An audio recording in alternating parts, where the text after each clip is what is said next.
Assalamualaikum warahmatullahi wabarakatuh. Jumpa lagi dengan saya di channel kesayangan ini, channel yang berusaha nguri-nguri kabudayaan Jawi, masih tentang ilmu petung, petung jongko jangkep, petung yang lebih tua daripada petung primbon, petung yang mampu menggambarkan laku perkawinan tiap 2,5 tahun sekali, sehingga gambaran perkawinan terlihat sangat jelas dan tegas. Petung jongko jangkep adalah petung yang berkembang di masyarakat Islam Aboge. Oleh karena itu, saya sampaikan salam untuk semua sedulur Aboge di Nusantara. Saya adalah orang yang lahir dan besar dari kampung Aboge. Mohon izin untuk membacakan petung jongko jangkep.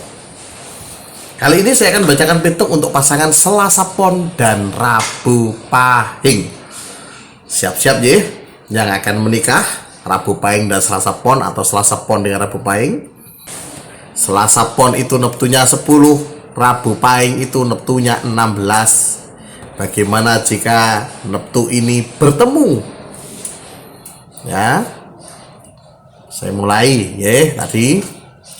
Pada jangka yang pertama itu usia perkawinan 0 sampai 2,5 tahun. Pada awal-awal perkawinan 0 sampai 2,5 tahun. Tibongko petung jisong jinem ro sernem. Tiba petung 6. Apa maknanya petung 6 itu? Angka 6 dalam tafsir petung Jawa, 6 itu adalah rezeki lancar. Bagaimana gambaran masa rezeki lancar datang?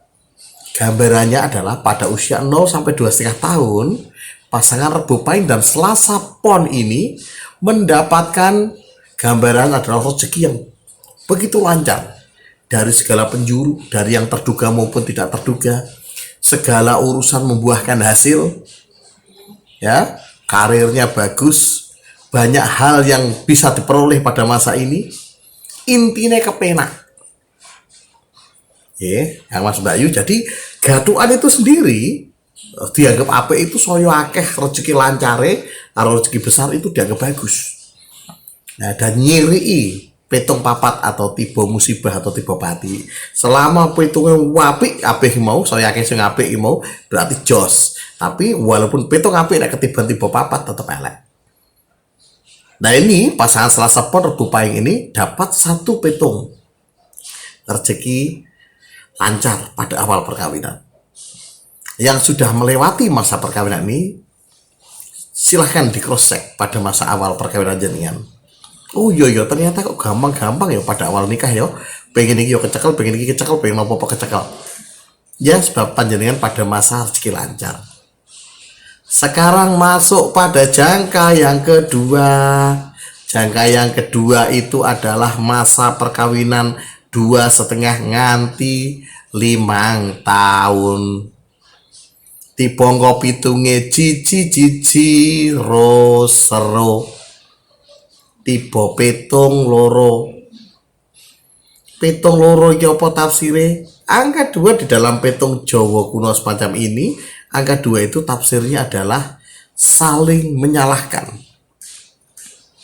Tafsir yang saya bahasa Indonesia kan, tafsir asline janjane adalah saling weleh-welehan.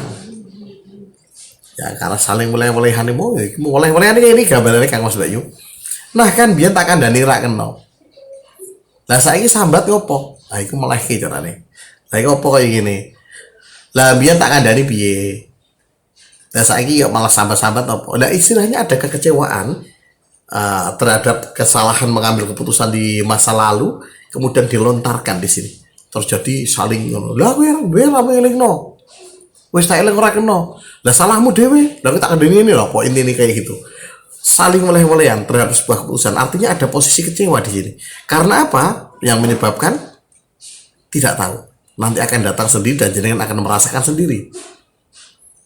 Ya, ini pada jangka 2,5 sampai 5 tahun akan dihadapi oleh pasangan Selasa Pon dan Rabu Pahing. Pastikan disarati ya.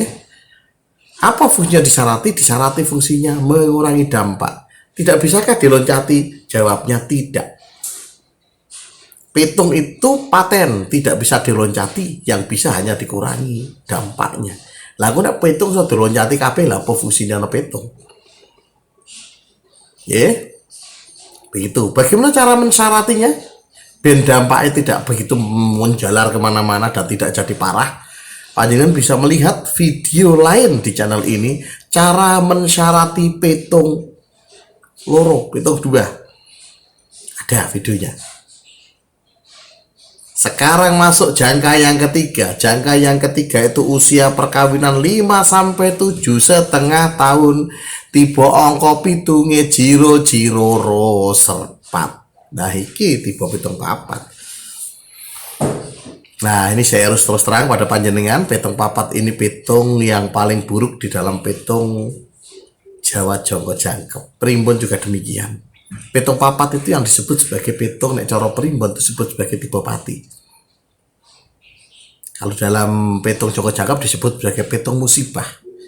Sak gede-gede musibah ya sama hati jajane. Tipe pati gambarannya piye nek cara primbon, gambarannya adalah akan ada ancaman kematian yang bisa mengenai salah satu pasangan, baik yang laki-laki atau yang perempuan, baik yang suami atau istri ya. Tidak hanya itu bisa mengancam juga orang tua, bisa mengancam mertua, bisa mengancam saudara, bahkan jika sudah lahir anak bisa kena. Inilah kalau untuk primbon, biasanya primbon secara tegas langsung dipikir ulang. Langsung begitu kalau primbon, karena apa? Ini roda repot. Tapi ketika Jongko Jangkep berbeda dengan primbon. Jongko Jangkep konsepnya adalah Islami.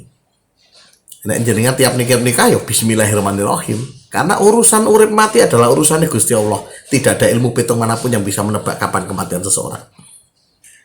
Konsep dasarnya benten ya. Konsep dasarnya di situ. Maka di dalam Jongko Jangkep petung ini disebut sebagai petung musibah. Ya, musibah. Tapi ben pada titik temune iki mau, karena musibah iki ya iso berakibat kematian juga. Tapi Jongko Jangkep selalu tegas, urusan urip mati urusan Gusti Allah, yang pengen nikah ya bismillahirrahmanirrahim maju. Nah, ngoten. Tapi ini titik tengahnya tak ambil, maka di sini tak tulis ning ngono kuwi tulisannya elemen kematian. Ada bayang-bayangan elemen kematian yang membayangi ini. Bisakah disyarati? Bisa. Karena ini musibah, maka musibahnya menjadi luwih cilik, tidak parah dan sebagainya. Itu Jongko Jangkep. Lah nek cara primbon, bisakah disyarati? Sami saged disyarati. Jenengan saged tanglep pada ahli-ahli yang petung primbon, ya, beliau-beliau yang bisa membaca primbon yang asli ya, ojo mau asal buka buku, yang benar-benar bisa membaca primbon, itu juga pasti tahu cara mensyarati. Sami, Jongko Jangkep juga ada syaratnya, primbon juga ada. Nah bedanya kalau primbon ini menyebut sebagai tipe pati, tegas banget tipe pati, tapi nek Jongko Jangkep mboten wonten, nyebutnya musibah paling gede ya ini datangnya. Karena apa? Urusan hidup mati adalah urusane Gusti Allah. Nah, kita catatannya di situ. Paham jadi? Bagaimana cara mensyaratinya? Lihat video lain di channel ini. Cara mensyarati petung papat. Kok terlalu papat ya?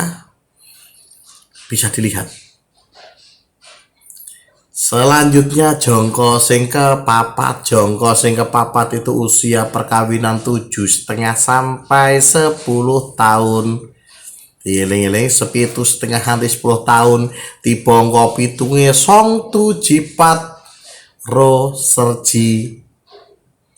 7,4 ro serji. Tipe pitung siji. Pitung siji ki apa? Pitung siji itu rezeki lancar. Gambarannya pripun, gambarannya podo harus ngawal malu rezeki lancar. Kepenak artinya untuk lurus rezeki lancar, tapi ono pitung papat ya ora dianggap apik. Ya, gambarannya ngoten. Saiki Jongko sing kelima. Jongko penutupan sak putaran Jongko kelima. Jongko sing kelima itu usia perkawinan 10 nganti 12,5 tahun. Tiba angka pitunge 9 jimoro serlu. Tiba pitung telu. Nah, ini perlu tak warning ya, pitung telu. Pitung telu itu artinya apa? Nek cara primbon disebut sebagai tiba padu. Pitung pertengkaran, akan ada pertengkaran yang melanda antar siapa, bisa jadi antar pasangan bisa bertengkar. Terus ada lagi antara pasangan dengan orang tua, pasangan dengan mertua, pasangan dengan saudara, bahkan pasangan dengan anak jika anak sudah besar. Ini yang disebut sebagai pitung tiba padu. Ya, pertengkaran, ada pertengkaran. Perlu saya warning khusus untuk pitung tiba padu. Ya, dieling-eling warningnya ya. Banyak rumah tangga pecah saat melintasi pitung telu. Saya ulangi. Banyak rumah tangga pecah saat melintasi pitung telu. Nah, mesti harus takon. Apa iki sing disebut sebagai pitung tiba pegat? Nuwun sewu jangka jangkep tidak mengenal tiba pegat. Dalam primbon ada tiba pegat, tapi dalam jangka jangkep boten. Karena pegatan itu kari niat. Ya, pitung apik pun niati pegat-pegat. Pitung elek apa meneh? Tapi ini disebutnya adalah banyak pecah. Kenapa kok iso pecah, iso pegatan di sini? Karena ini tipe padu. Ini ada emosi yang besar pada masa ini. Deling-eling untuk Selasa Pon karbu paing. Pada jangka usia perkawinan 10 nganti 12,5 tahun, banyak pertengkaran atau pertengkaran hebat akan datang di sini. Sebabnya karena apa? Tidak tahu. Nanti akan ada sendiri. Jadi emosi akan dikuras pada masa ini. Sing lanang ngamuk diar, sing wedok diar lanang diade-dade diambiar. Nah niku sing marahi pegat. Nah, bejone panjenengan jenengan ngertos. Nek pas pada usia perkawinan 10 nganti 12,5 tahun tiba padu. Makanya bojone ngamuk diar, sing lanang ngamuk diar ya, sing wedok ngerim. Nek sing wedok ngamuk diar, sing lanang ngerim. Begitu. Di sini ada ujian pengendalian emosi jika tidak bisa dipastikan ambiar. Ya, ini saya hati-hati di sini. Jadi untuk pasangan Rabu Paing Selasa Pon pada usia perkawinan 10 sampai 12,5 tahun. Nah, nek kalau di balam pitung yang lain biasanya walah ini tiba pegat langsung gelondong ya. Gelondong tiba-tiba pegat. Dari kan di sini enggak. Oh tiba pegat yang gelondong. Coba jangka pengurekannya secara detail. Masa-masanya akan datangnya kapan. Jadi ono sih tipe padu ini awal perkawinan iso ambiar di awal banyak. Tapi padunya untuk pasangan Selasa Pon sedangkan Rabu Paing ini datanya pada usia perkawinan 10 sampai 12,5 tahun. Ini sudah saya warning ya. Maka jenengan kudu sing pinter dalam pengendalian emosi karena ini memang ada ujian-ujian emosi yang luar biasa pada masa perkawinan ini. Itu adalah gambaran perubahan nasib perkawinan untuk pasangan Rabu Paing dan Selasa Pon. Ya, itu laku yang akan jenengan jalani. 0 sampai 12,5 tahun. Ki mesti ono sing protes. Lho kok pon 0 sampai 12,5 tahun? Lah sing kula sing usia menikah 15 tahun, 20 tahun. Pripun? Kang Mas Mbak Yu mbok de Pak D ni Mas Dimas. Petung Joko Jangkep itu hanya mengenalkan laku perubahan perkawinan itu hanya 5 kali dalam sebuah hubungan. Janjane pelakon pernikahan itu perubahannya yang ping 5 tok iki mau. Lah selebihnya apa? Selebihnya baleni mung putar-putar perkara kuwi. Mula menika kadang-kadang jenengan iki krasa ketoke aku wis tau nglakoni kaya ngene ya. Nggih. Aja mau mutar-muter. Gandeng situasinya berbeda, dimensinya berbeda, waktunya berbeda, kondisinya, tantangannya berbeda, jenengan ora sadar. Tapi bagi orang-orang yang atine adem, iso nonton nganggo ati sing istilahnya apa ya, mun menep pikirane mun menep, iso stiti, iso titen betul, maka orang akan melihat bahwa janjiannya lakon urip iki bulan baleni. Ini hasil sebut dari dejavu dan sebagainya. Bulan baleni. Lah terus pripun carane ngitung kok bulan baleni? Kula ajari Kang Mas Bayu. Jadi nek jenengan wis 12,5 ya sak putaran 0, lurus tengah, 5, 5 pitu setengah, 10, 12,5 sak putaran. Iki jenenge sak jangkep. Lah terus lanjutannya piye? Lanjut ke 12,5 nganti 15 tahun perkawinan. Iku berarti pitunge baleni 0 nganti lurus tengah. 15 tahun nganti 17 tahun setengah iku pitunge baleni lurus tengah nganti 5. Terus sih Kang Mas Bayu. Nek wis ping 5 iku mau berarti jangkep ke loro. Muter neh ping 3 berarti jangkep ke 3 sak dawane jejuran jenengan. Ya, dihitung piyambak jenengan pun saged lah. Mosok ngitung ngoten mboten saged. Ya Kang Mas Bayu, pitung itu dijabarkan bukan untuk menakut-nakuti jenengan, tapi pitung itu dijabarkan supaya jenengan tahu. Dengan tahu jenengan saged melangkah dengan setitilan hati-hati. Syukur-syukur yang ada masalah jenengan malah saged mensiasati. Ya, begitu semoga ini bermanfaat. Cukup sekian. Wassalamualaikum warahmatullahi wabarakatuh.